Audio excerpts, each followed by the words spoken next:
ને અત્યારે તો બાપુ અત્યારે તો સમય છે એનો એની વગર જાન નો જૂતે ડોય વીરા મારા જાગા માગા નગર વીરાની એક માં ફૂલું ને એક ત્રાહી જાતી હોય તે વીરા મારા જાગા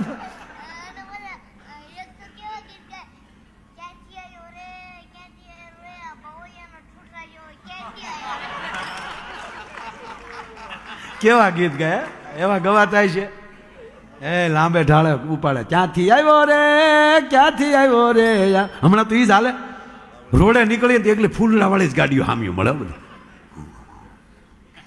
માથે ગજરા નાખ્યા ની ઉડતા જતા હોય હોટલે ઉભા રહીને ચા પાણી પીવે તો ન્યાય એખાતો ઉભા હોય વરરાજાની ગાડી આપણે અંદર ડોકે તો વરરાજા કન્યા બે ગુલ્ફી ખાતા બેઠા બેઠા શાળો છે તારો બાપ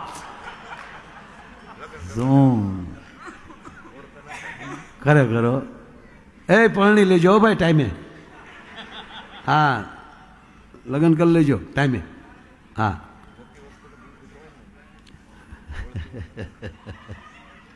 બહુ મેં જોયું ને બેનો જે ગીત ગાય ત્યારે બહુ મજા આવે કેવા ગીત ગાય ક્યાંથી આવ્યો કીધું એટલે લઈ લો ક્યાંથી આવ્યો રે આ બાવળના ઠૂઠા જેવો ક્યાંથી આવ્યો રે તા હામેલી ઉપાડે રાખી મેજો રે તારી શેડાળી સોડી હાટું રાખી મે હાદુલભાઈ આ જાન પક્ષને માંડવા પક્ષની બાયું ન ગાચ્યું હોય હેડાળા છોકરા કાખમાં ને લાડવા સોરવે આવ્યું હોય ને એ આ બધા ઉપાડ કરજો હોય બહુ સરસ આમ બેહીન ગયા જૂઠ બોલે માંડવા ડોલે અમી સાસરીએ જવાના અમી 500 પારી ખાવાના સુટકી ખાવ ને મારા બાપનું હું જાય પણ હમણાં મને ટીવીમાં ભીખુદાનભાઈ ઇન્ટરવ્યુમાં પૂછ્યું બહુ લાંબુ ઇન્ટરવ્યુ હતું બધે લગ્ન વિશે જ હાલતું હતું એટલે મને પ્રશ્ન કર્યો કે વરરાજાને એટલો બધો શું કામ શણગારે અને એટલા બધા ગીત શું કામ ગાવામાં આવે ત્યારે મેં જવાબ આપ્યો કે જન્મથી લઈ અને લગ્ન સુધી આપણા 16 જે સંસ્કાર છે પ્રથમ ગર્ભ સંસ્કાર અને છેલ્લા અગ્નિ સંસ્કાર મધ્યસ્થ 9મો સંસ્કાર એ લગ્ન સંસ્કાર છે એ લગ્ન સંસ્કાર સુધી સમાજે બહુ આપ્યું હોય દીકરાનો જન્મ થાય એટલે જબલા કોક આપે અમુક તો ભિખારી નથી બનાવતા કાં એવું કંઈક હોય ને ભિખારી બનાવે મારા દીકરાને ભિખારી બનાવ્યો છે કે તમારી પહેલી જ લેવાનું હું કામ અમારી આટલું બનાવો છો અત્યારે 5 વર્ષ અમે ભિખારી રાખ્યો છે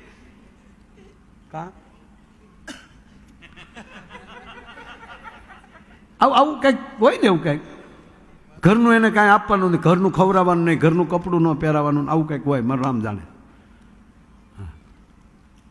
પણ બહુ સરસ વાત છે કે સમાજ બાળકનો જન્મ થાય એટલે સઠિયું પહેરાવે આંગળી પહેરાવે જબલું દેવરાવે નામકરણ આવે તેથી એનું નામ માંડાવે તેથી ચોપડે નામ લખાવે તેથી માણસો ચોપડો વધાવે એમાં લખાવે અને લગ્નમાં ચાંદલો કરે અરે ખાલી વીંટી હોય તો એમ કે આલ્યો તમારા દીકરાના વીંટી પહેરાવજો તમારો દીકરો વરરાજો છે ને આ બધા સપોર્ટ કરે અને પરણીને વયો આવે ને ત્યારે બાપુજી એને બુક આપે બેટા તારા જન્મથી લઈને અત્યાર સુધીની જો એટલી યાદી છે તને પરિવારે સંબંધીઓએ જાય ભાઈઓએ હવે અહીંયા સુધી તને ઉજળો કરીને મૂકી દીધો હવે તું સમાજને કેટલા ઉજળા કરી તારા હાથની વાત છે અને પછી ગીત હું કામ ગાય વીરો મારો લાખેડો વીરો મારો રાજા જેવો આપણે એના વખાણ કરે ને ગીતમાં આનું કારણ શું મને પૂછ્યું ત્યારે મેં એ કીધું કે અગ્નિની સાક્ષીએ અને હજારો માણસની હાજરીમાં અને ગામની બજારમાં ઢોલ વાગતો ગયો હોય એ ગામે જોયો હોય એ એને યાદ રાખવાનું હોય કે આ ગામમાં અમારા હામિયા ત્યાં હતા ને આ ગામમાં પછી આ હેરીમાં કોથળિયું પી ન નીકળાય અમારાથી નકર તો આ ધરા લાજે ભલા માણા એટલે વરરાજાના વખાણ કરે આ બેનો વરત હું કામ રે આ બેનો વરત તમે શું કામ રહ્યો બેનો વરત રહી ને આ વરત શું કામ રહ્યો એટલે બધા ભૂખ્યા શું કામ રહ્યો હારો ઘૂઘું મળે એ હાટું જ ને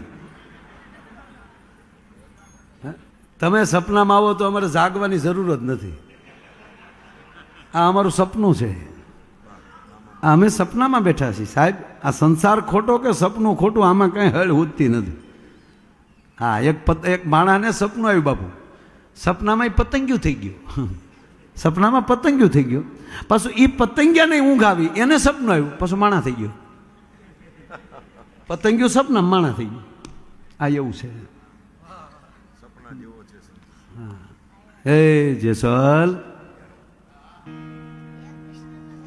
આપો, બોલો બોલો બાપુ.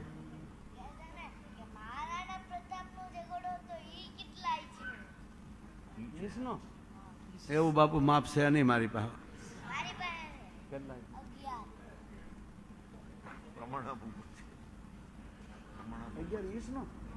બાર ઇંચે તો ફૂટ થાય, 12 ઇંચે તો ફૂટ થાય.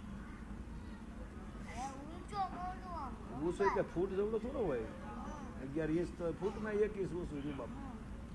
આવડો થોડો હોય થોડો.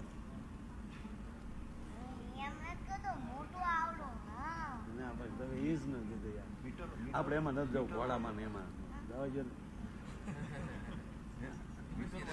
શું આવા પ્રશ્નો કરે બેઠો બેઠો, મને આટિયા ચડાવે બોલો.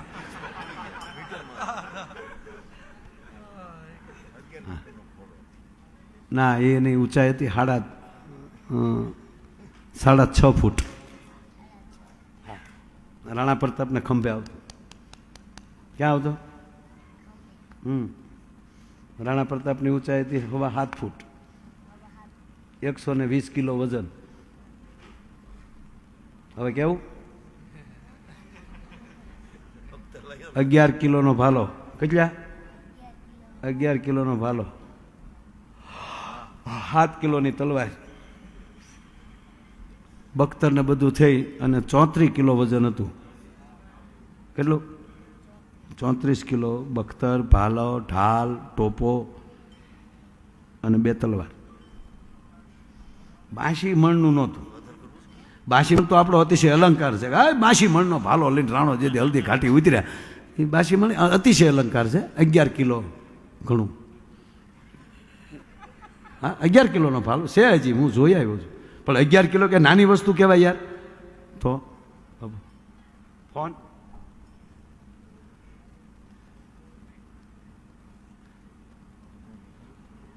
હા હા હા. તમે અત્યારે ક્યાં છો?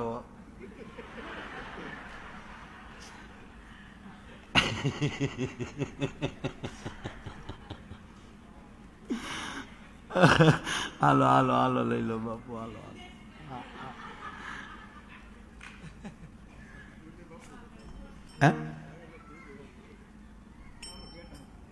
ત્યાં લીધું ઉદય બાપુ બોલો.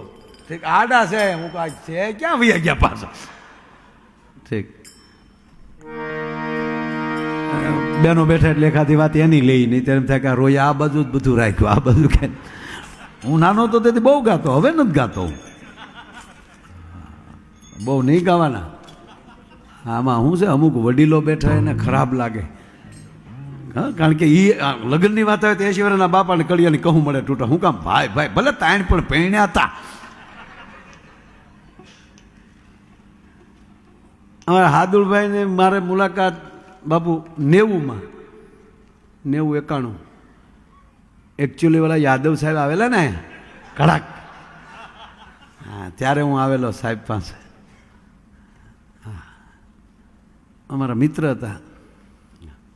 એટલે તમે એમ ન માનતા કે માયો કલાકાર છો પછી ગામ ઓળખે. હો સાહેબ બધા ઓળખતા ત્યારે, ખૂબ બધા મિત્રો.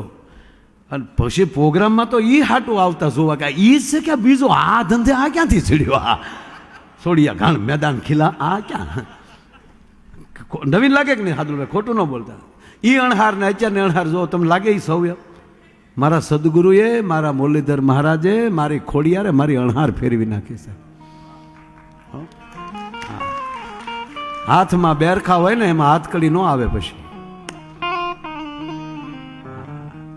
આખે આખે આમ યુટર્ન લાગી ગયો આખો. બસ આ કૃપા. માતાઓ બેઠા, બધી વાત તમારી ફરમાઈશ બધી મારે લેવી છે, પણ હું દરેક કલાકારોને લક્ષમાં લઈ અને કોણ બાપુ આવે છે? મૌલિકાબેન દવેને વિનંતી કરું. પછી આપણે ભાઈને સાંભળશું, કારણ કે એક જેન્ટ્સ એક